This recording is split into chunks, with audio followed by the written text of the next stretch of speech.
Hey guys!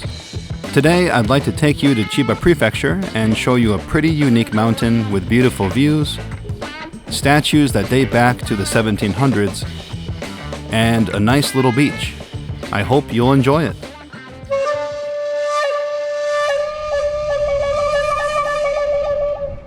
So this time I decided to ride an adventure bike that's been on my list for a while, a 2020 Honda CRF 1100L DCT.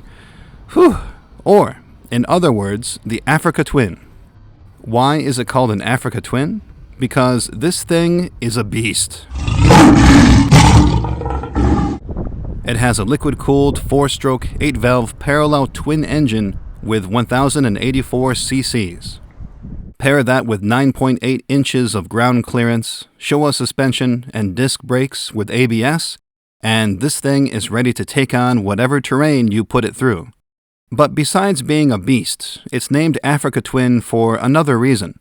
Twin, because it has a twin-cylinder engine, and Africa, since this bike and its predecessors have competed in off-road marathon races in Africa since the 80s.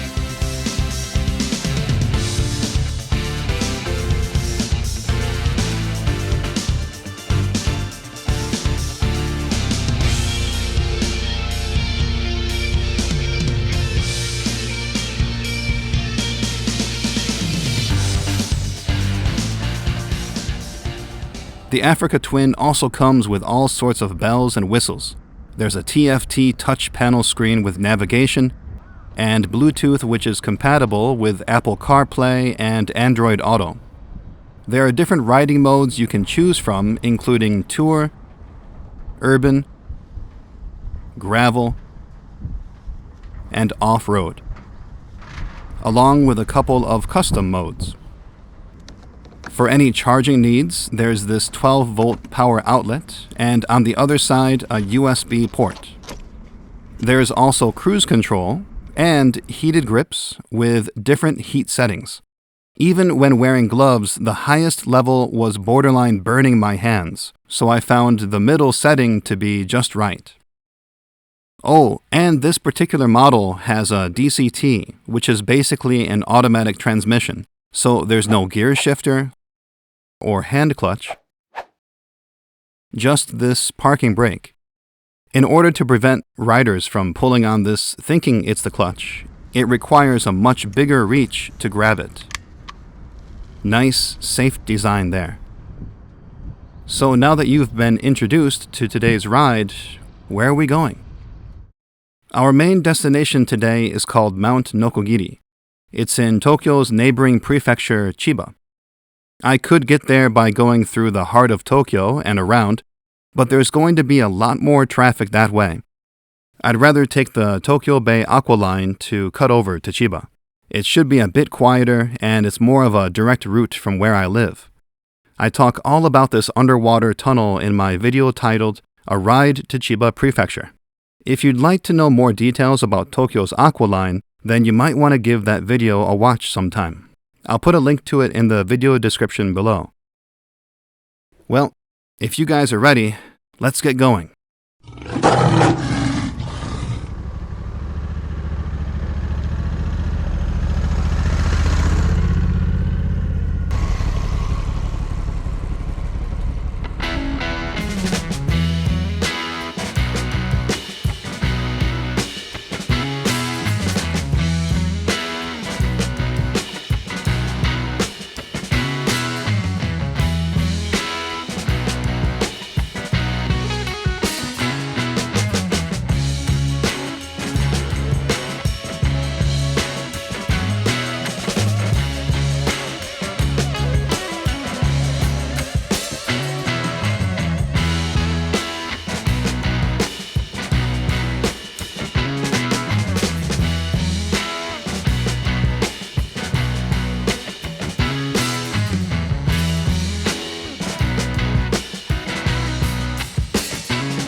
Even though this bike is so famous for its off-road capability, it also performs amazingly well on paved roads. It's honestly one of the most comfortable bikes I've ever been on, and I admit I was skeptical of the DCT transmission at first, but the shifts have been pretty smooth. These narrow country roads are always fun to ride on. We're just about to Mount Nokogiri now.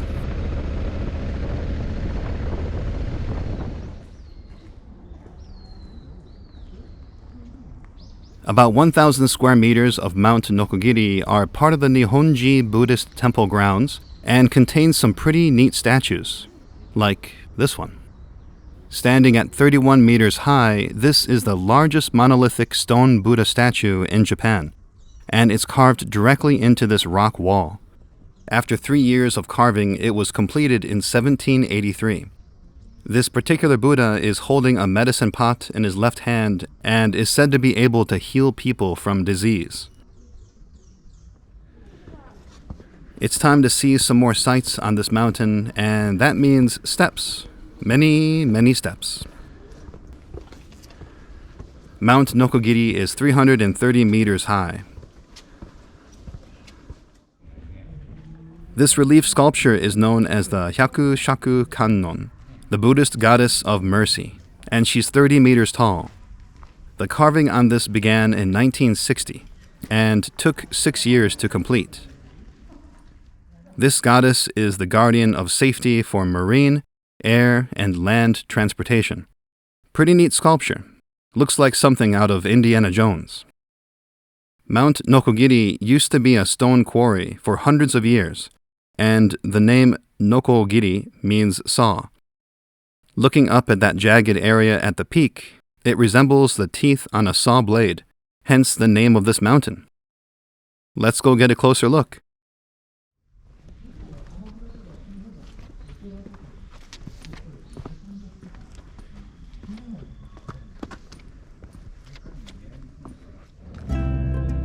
Here we are at the top of Mount Nokogiri, known as Jigoku Nozoki, or Hell Lookout. It's said that looking down from this rock that's jutting out will give you a thrill, as if you're looking down into hell. Looks like a pretty nice hell to me.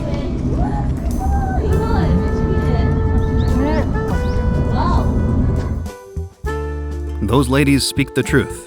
The views here are amazing. That water you see in the distance is Tokyo Bay that we drove under earlier.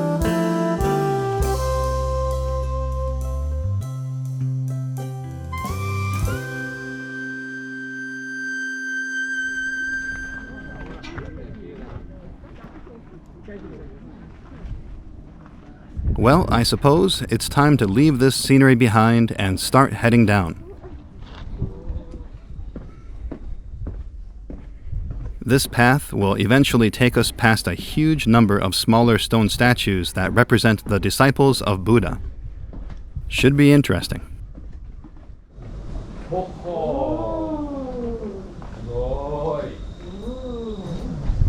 Each statue is called an Arhat and represents a follower of Buddha who's reached the complete spiritual enlightenment stage of nirvana.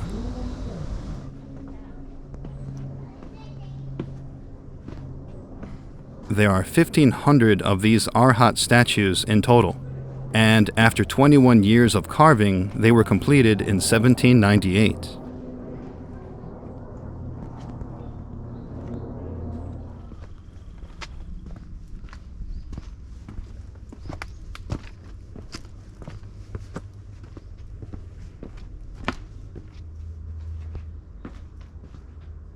These statues were all created by the same sculptor who created the big Buddha we saw earlier, along with his 27 apprentices.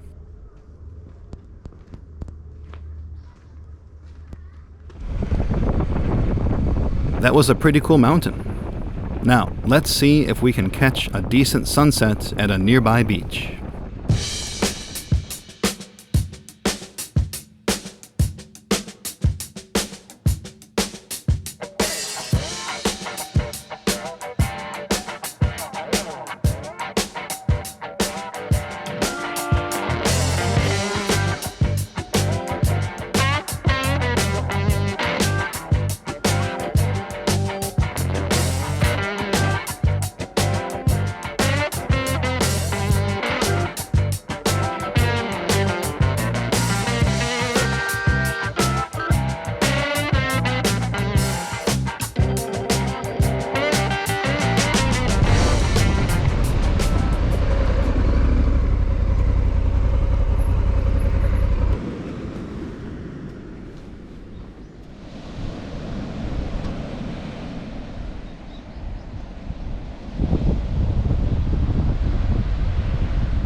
Iwai Beach is a nice little place to get away from it all and catch some local surfers riding the waves.